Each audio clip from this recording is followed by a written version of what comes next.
yung mga vessel natin na pumakalawak. Will you give the full signal of that, sir? No.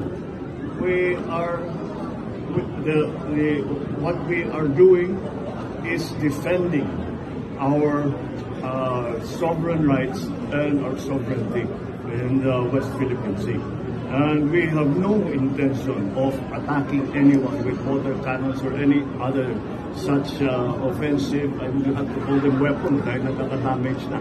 So no, that is not something that's in the plan. The last thing we would like was to raise the tensions in the West Philippine Sea.